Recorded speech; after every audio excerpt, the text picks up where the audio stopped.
Então, o Conselho de Administração do Twitter aprovou a proposta de compra do Elon Musk para fechar o capital da empresa. Vamos entender os detalhes dessa transação e o que isso significa para o futuro da plataforma e da liberdade de expressão na internet. Vamos ao vídeo.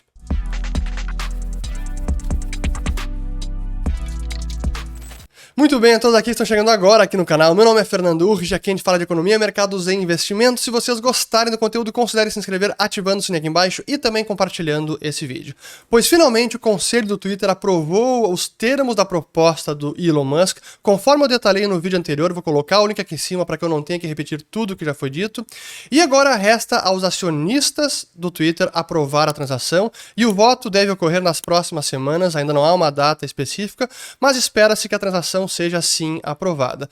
Pelos reguladores, não há nenhum problema porque pela parte de antitrust concorrencial, não é uma rede social concorrente comprando o Twitter. Então ela deve ser aprovada, a transação deve ser aprovada sem maiores problemas. E o CEO do Twitter afirmou que ela deve ser concluída, toda a operação, entre 3 e 6 meses.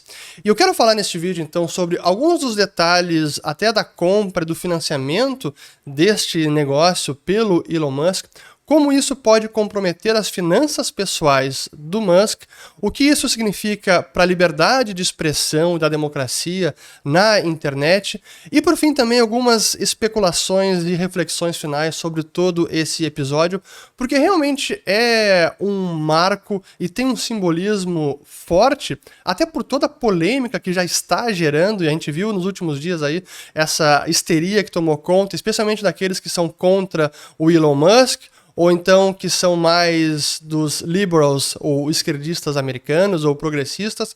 Então é importante entender o que está por trás desse movimento, o que o Musk pode ou não fazer com a plataforma. É sobre tudo isso que eu quero falar aqui. Então, para começar, a transação que foi aprovada no dia de ontem pelo Conselho do Twitter, aqui tem o chairman, o presidente do Conselho, que é o Brad Taylor, que até é o co-CEO da Salesforce, ele é o presidente independente do Conselho do Twitter, anunciando aqui no Twitter que o board chegou a um acordo com o Elon Musk. Aqui tem todos os detalhes. Eu não vou ler na íntegra, apenas quero destacar um trecho do Elon Musk, onde ele diz o seguinte, abre aspas, liberdade de expressão é uma pedra fundamental de uma democracia funcional. E o Twitter é a praça central digital onde são debatidas questões vitais para o futuro da humanidade. Eu também quero fazer o Twitter melhor do que nunca, melhorando o produto com novas funcionalidades, abrindo o código-fonte dos algoritmos para aumentar a confiança, derrotar os bots de spam e autenticar todos os humanos. O Twitter tem um potencial tremendo e eu estou ansioso para trabalhar com a companhia e com a comunidade de usuários para destravar este potencial. Então aqui as palavras do Musk.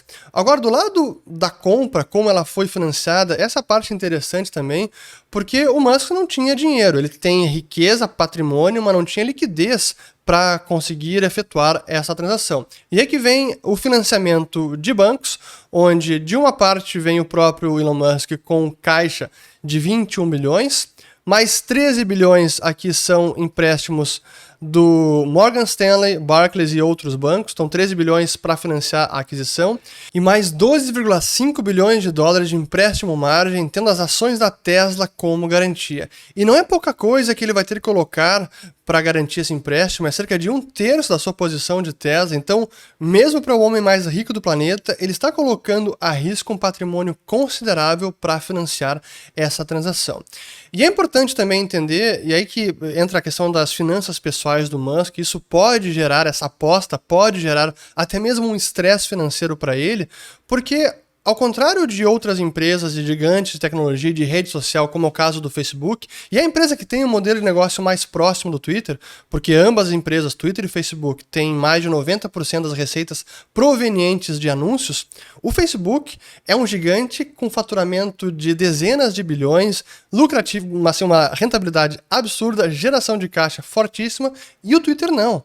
Aliás, o Twitter tem sido um negócio medíocre desde que fez seu IPO há cerca de 10 anos. Até para a gente comparar isso também, vamos colocar aqui na tela, para colocar em perspectiva. O Twitter no último ano, 2021, teve 5 bilhões de receita, enquanto o Facebook teve 117 bilhões de faturamento. É incomparável.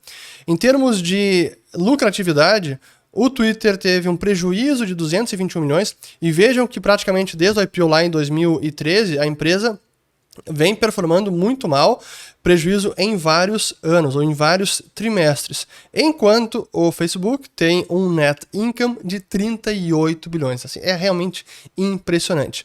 Por fim, para fazer a última comparação, a parte de geração de caixa, que é incomparável, o Facebook gera, vamos tirar aqui, ó, Facebook, ou melhor, Twitter gera 632 milhões de dólares pelas suas operações, enquanto o Facebook gera 57 bilhões de dólares.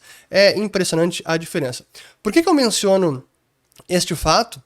Porque já que o Elon Musk está tomando tanto empréstimo para financiar a transação, ele precisa fazer uma mudança drástica no negócio do Twitter para gerar mais resultado, para gerar caixa, até mesmo para repagar todo esse empréstimo que ele está assumindo. Ele está se alavancando com essas ações de Tesla como colateral. E aí que vem a outra parte do estresse financeiro. Como esse é o colateral, ações da Tesla, se há uma queda de valor da Tesla, ele pode tomar uma chamada de margem. Elon Musk na física.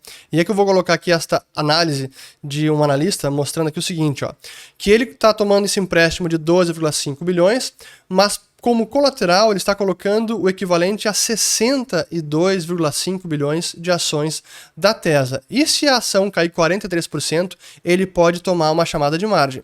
E nessa chamada de margem ele teria 2 dias úteis para ou pagar todo o empréstimo de 12,5 bi, ou então colocar dinheiro de 3,57 bi como colateral, ou até mesmo vender as suas ações. Então até mesmo o homem mais rico do mundo pode tomar uma chamada de margem com essa transação, e por isso que eu digo que é realmente uma aposta e é um patrimônio pessoal considerável que o Musk está colocando para essa empreitada. Mas isso então falando sobre o possível estresse financeiro pessoal para o Musk. Agora o ponto mais polêmico de todo, que tem gerado essa controvérsia e até uma histeria que a gente vê nas redes no dia de ontem, quando foi anunciada a aprovação pelo board do Twitter, a gente viu algumas pessoas dizendo o RIP Twitter, Rest in Peace Twitter, ou seja, acabou a plataforma, adeus Twitter, normalmente do lado da esquerda, progressistas ou liberals no sentido americano da palavra, que acham que o Musk, sendo agora o controlador único, o dono da empresa, fechando o capital, ele vai poder fazer o que quiser. E não é bem assim, mas certamente ele tem uma visão de muito menos moderação do que foi feito até hoje nas redes, ou que tem sido feito, tanto por Facebook, Instagram, YouTube e Twitter, porque não dá pra gente negar que há um duplo padrão. Sim, eles defendem liberdade de expressão, mas há moderação, só que normalmente os critérios de moderação para quem é de direita ou conservador ou mais libertário são muito mais rígidos do que os critérios para moderação de quem é da esquerda. E é nesse sentido que o Musk também quer trazer um nível de moderação que seja mais igualitário para todas as partes. Ele até falou algo como: se 10% da direita e da esquerda mais radical estiverem descontentes, eu acho que a gente está fazendo bem o nosso trabalho. Mas essa é a grande polêmica. Isso até não é uma grande novidade, mas claro que gera sempre a controvérsia. Aqui uma notícia do Valor, que a compra do Twitter por Elon Musk traz preocupações sobre o futuro da rede e da liberdade de expressão.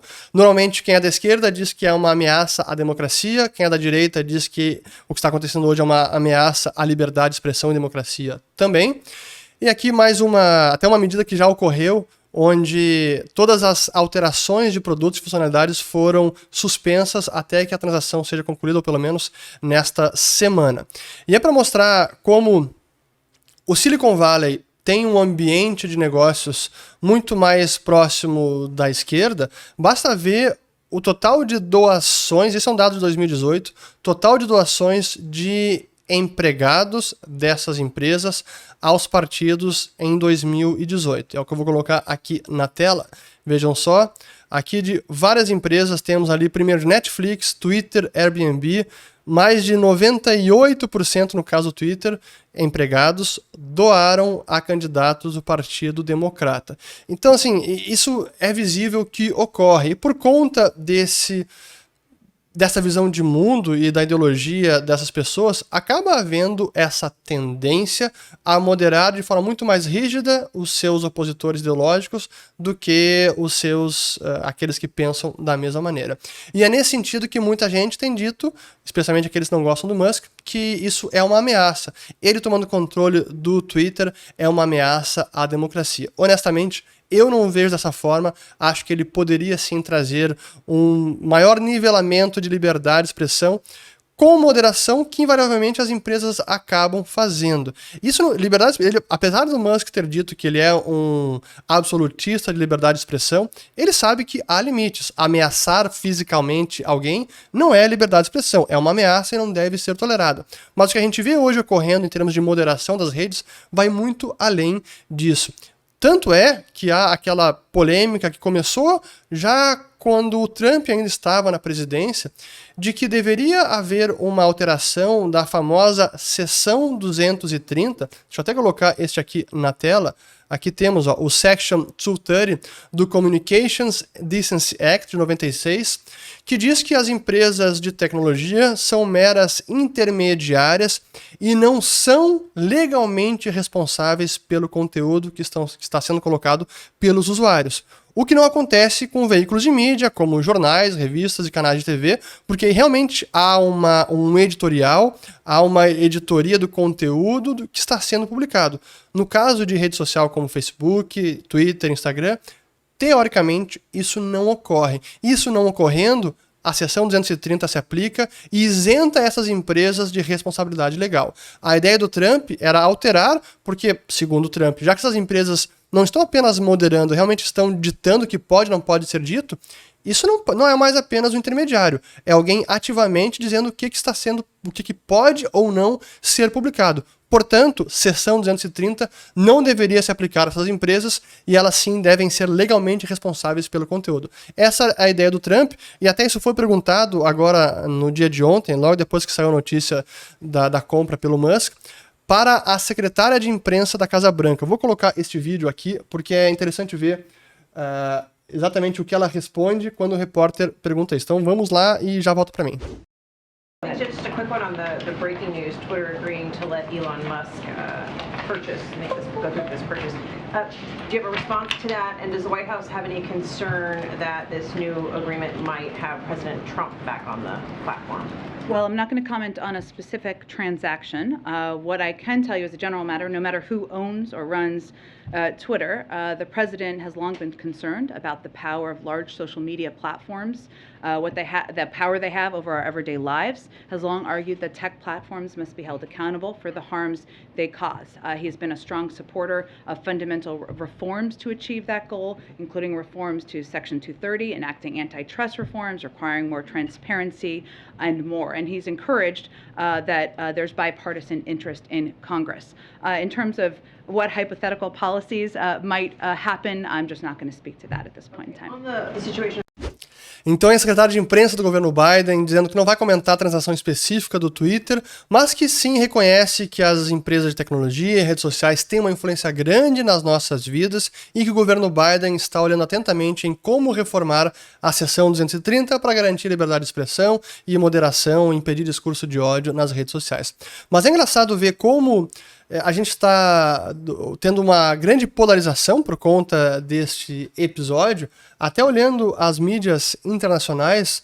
O Financial Times, que é um jornal britânico, a gente tem visto algumas manchetes e editoriais, aqui tem uma opinião, como o Twitter pode acabar não ajudando muito a liberdade de expressão, aqui com uma visão mais contrária ao Musk, questionando a sua ideia de libertar o Twitter.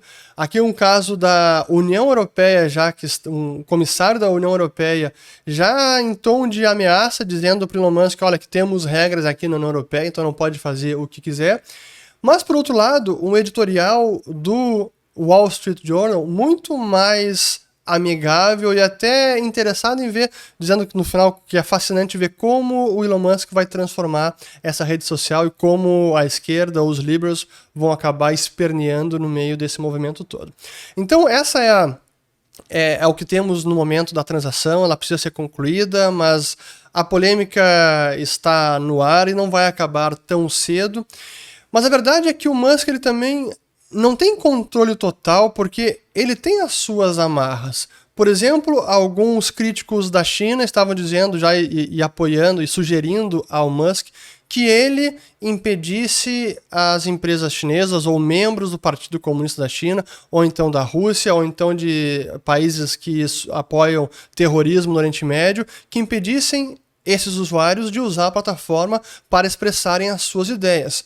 O problema é que o próprio Musk tem muita ligação com a China por conta da Tesla. Uma das grandes operações da Tesla é na China. Lá está uma fonte das suas receitas, da sua lucratividade, da sua operação. Tem a Tesla Gigafactory em Xangai, que é uma mega fábrica da empresa. Então vai ser difícil ver o Elon Musk peitando o Partido Comunista Chinês em algum problema dentro do Twitter. Então ele também tem as suas próprias amarras que impede ele de tomar algumas atitudes que seriam talvez celebradas por muitos usuários. Agora, para terminar, que acho que é a reflexão que sempre fica quando se fala de Musk, é por que ele está fazendo esse movimento? Será que é apenas uma questão de ego, narcisismo, ou porque ele pode comprar, então ele está comprando, ou ele realmente quer deixar um legado para a liberdade de expressão na era digital? Não sabemos, pode ser um pouco de tudo, e quando se fala de Musk, como sempre, eu tenho muita dúvida e suspeita das suas ações e intenções por conta do seu histórico, que eu já cansei de falar aqui em vários vídeos, por conta de atitudes suas vendendo ilusões, ou até mesmo produtos defeituosos, como é o caso do piloto automático da Tesla, que está nesse momento sob investigação pela Agência Nacional Americana de Trânsito nas Estradas. Então, eu realmente tenho as minhas inquietações com o Musk, é difícil saber o que realmente é verdade, qual é a sua intenção real. Ele já disse que essa não é uma transação visando lucro ou econômica, mas será que daqui a pouco ele não vai transformar a empresa, fazer um turnaround e sair dela num IPO daqui a alguns anos? Não sabemos. Mas, no fim das contas, é inegável que esse é um movimento histórico que pode transformar a liberdade de expressão na internet, na era digital, nas redes sociais que têm cada vez mais influência nas nossas vidas, nas eleições, na política, na democracia. Espero que tenham gostado desse vídeo e volto no próximo. Valeu! E como sempre, links colocarei aqui abaixo na descrição do vídeo e vamos seguir acompanhando essa novela e as cenas dos próximos capítulos. Valeu, até o próximo.